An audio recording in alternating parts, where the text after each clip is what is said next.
How to live your life, মানে কীভাবে তুমি জীবনটাকে যাপন করতে পারো, ওটা সে রাম থেকে শেখা উচিত। যে তুমি তোমার জীবনটা সবসময় এরকম ফেলে দেবে কেন?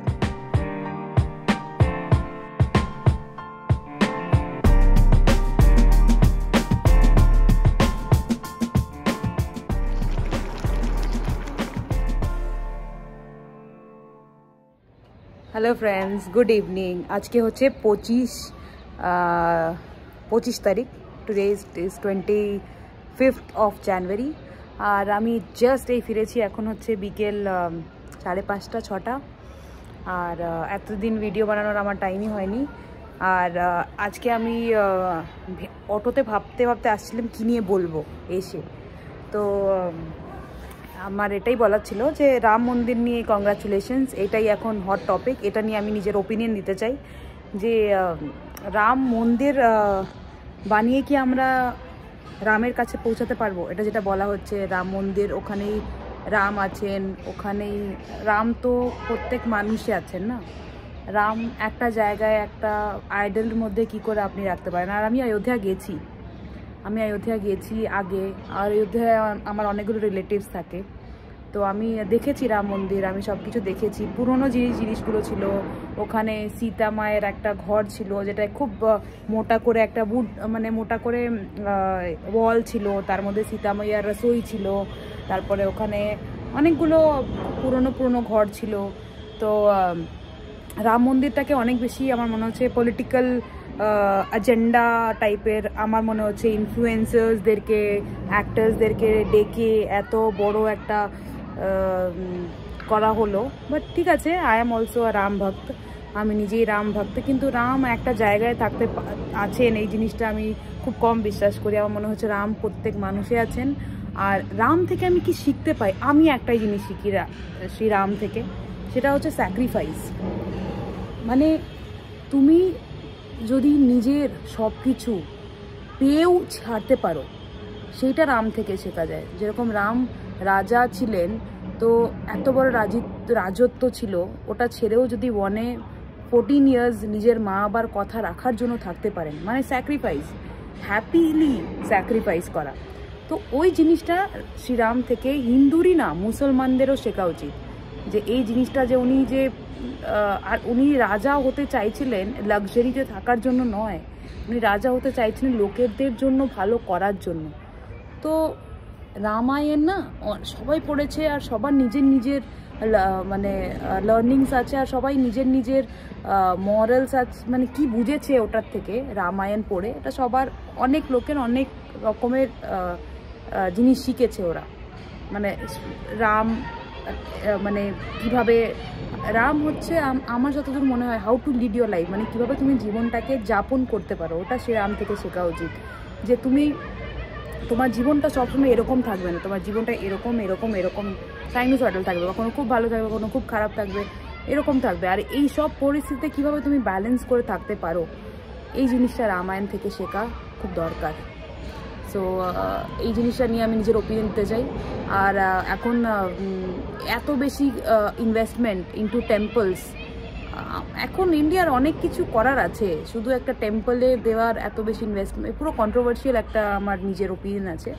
যে এত বেশি ইনভেস্টমেন্ট যদি গভর্নমেন্ট ওখানে করতে পারে, ডে কেয়ার আর চাইল্ড কেয়ারে যদি করতো সাবসিডাইজ করে, আমি আগেও বলেছি অনেক মহিলারা বাড়ি থেকে বেরিয়ে কাজ করতে পারতো, অনেক ফ্যামিলিজ অনেক ফাইন্যান্সিয়ালি বেটার হতে পারতো, অনেক কিছু করতে পারতো। মানে মহিলাদের যদি এমপ্লয়মেন্ট, মহিলাদের যদি কিছু করা হতো না, আমার মনে হচ্ছে দ্যাট উড হ্যাভ বিন, রামও খুব খুশি হতো যে চলো কিছু করা হয়েছে। রামকে পাওয়ার জন্য অযোধ্যা যেতে হবে, এই জিনিসটা আমি বুঝতে পারি না। রামকে পাওয়া খুব মুশকিল। তোমাকে ধর্ম বুঝতে হবে, তোমাকে সত্যবাদী, মানে উইদাউট আর কোনো এই বছরেই কেন রাম মন্দিরের উদ্ঘাটন হলো, এইটাও একটা ভাবার বিষয়। যে ওটা তো এখনো কমপ্লিটই হয়নি। আর অনেক ভগবানের নামে না ইন্ডিয়া অনেক বেশি পলিটিক্স হয়, এটা খুব একটা ভালো জিনিস তো আমার মনে হয় না। ঠিক আছে, হচ্ছে গুড। আর 2 দিন দিওয়ালি মানানো হবে, ইটস ভেরি গুড। বাট কোথাও না কোথাও আমার মনে হয় যে রামকে পাওয়ার জন্য না মানুষকে খুব ভালো মানুষ হতে হবে। খুব বেশি খাটতে হবে। নিজের শব্দ, আমি এটা মানে নিজের শব্দটাকে খুব মিষ্টিভাবে রাখতে হবে, আর সবার জন্য ভাবতে হবে। শুধু একটা religion which is a personal choice, religion আমার জন্য পার্সোনাল, ঠিক আছে? শুধু ওটার ব্যাপারে ভেবে, and leader should not be biased. অনেক কিছু আছে আমার মাথায় যেইগুলো পুরো কন্ট্রাডিক্ট করে। যাই হোক, তো সবার নিজের নিজের থিঙ্কিং আছে, এরকম আমারও ওপিনিয়ন আছে, আর ইউটিউব আছে, তো আমি নিজের ওপিনিয়ন নিজে দিয়ে দিচ্ছি। বাকি আমি ভিডিওটা দেখুন, আমি কী কী রান্না করেছি। এই পুরো 2-3 দিন প্রচণ্ড হেকটিক গেছে। হেকটিক বলাটা মানে আমার অ্যাকচুয়ালি হেকটিক এই জন্য যাচ্ছে কারণ ইউটিউব হচ্ছে অনেক পেছনে আছে প্রায়োরিটি লিস্টে। তো সেই জন্য আমি বলছি যে বাকি কাজগুলো, অনেক বেশি কাজগুলো ছিল, এই কাজগুলো করে তারপরে আমি টাইম পেয়েছি এখন ভিডিও বানাতে। তো কালকে আছে Republic day, advance happy Republic day. We are Indian, we are proud of it, and ওটাকে দেখানোর কোনো দরকার নেই যে আমরা we are proud Indian, we are proud Hindus and everything. So let's start the blog. Hello friends, আজকে আমি ছোলা বানাচ্ছি। ছোলা প্রেশার কুকারে সেদ্ধ করতে দেবো, আর এটার মধ্যে এটা দেবো।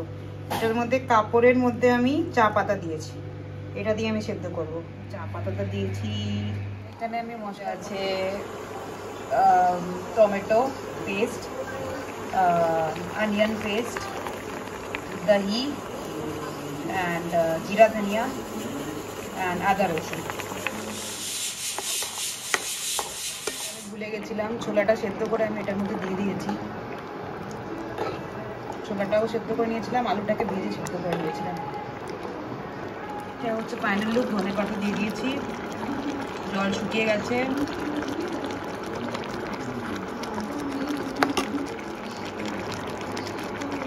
এদিকে হচ্ছে ডাল, এদিকে হয়েছে ভাত।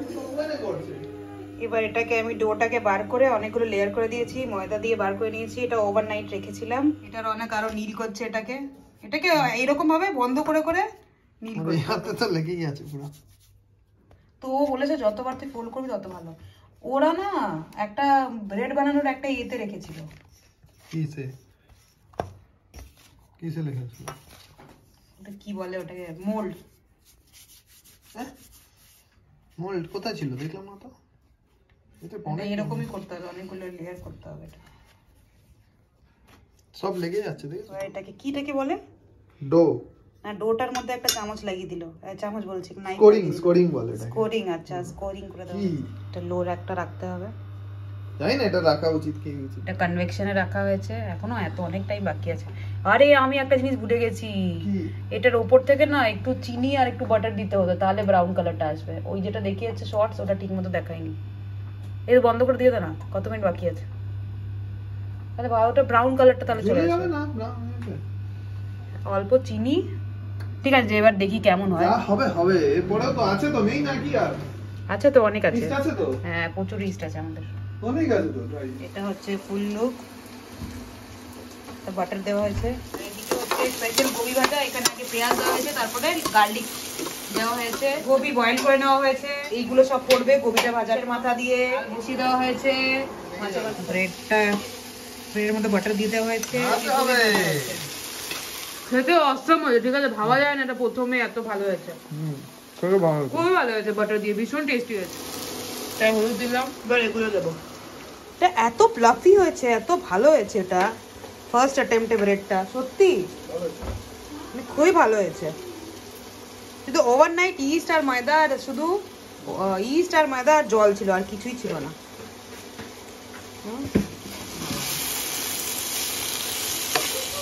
টমেটো দেওয়া হয়েছে। এবার এটার উপরে কি দেবো? পোস্ত আর মাছের মাথা দিয়ে ডাল রেডি। মাছের মাথা দিয়ে মসুর ডাল।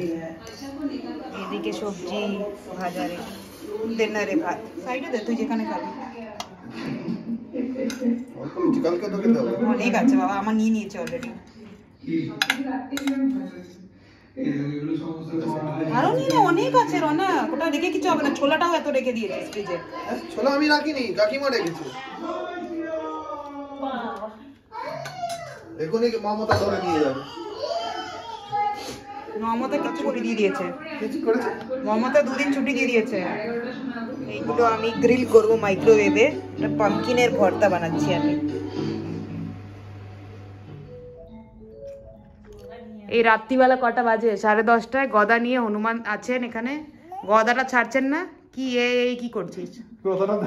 গদা ছাড়ছেন না হনুমান। গদা পড়ে যাচ্ছে। হাতে লেগে যাবে তো বাবু, এত ভারী জিনিসটা। হ্যাঁ, কোনো আইডিয়া আছে তোর? এই দেখো, গদাটা ছাড়ছেন না। এই তুই ঘুমাবি কি ঘুমাবি না? গদা দিয়ে মারবি? কি করবি আমাকে বলে দে। কি করবি? আরে বাপ রে বাপ, তুমি কি করলে গো? ওটা ফেলে দেবে কালকে। তো এখন 10:30টা বাজে, এখনো গদা দিয়ে গদা ছাড়ছেন না। গদাটা ছাড় বাবু। ওই দেখো দেখো দেখো, ও আমাকে মেরে দেবে গদা দিয়ে। গুড নাইট বলো, গুড নাইট, গুড নাইট। ভাই গদাটা ছেড়ে গুড নাইট বল। এই হনুমান, এই এই এই এই এই চল। কি করবি এটা দিয়ে? মারবি লোককে?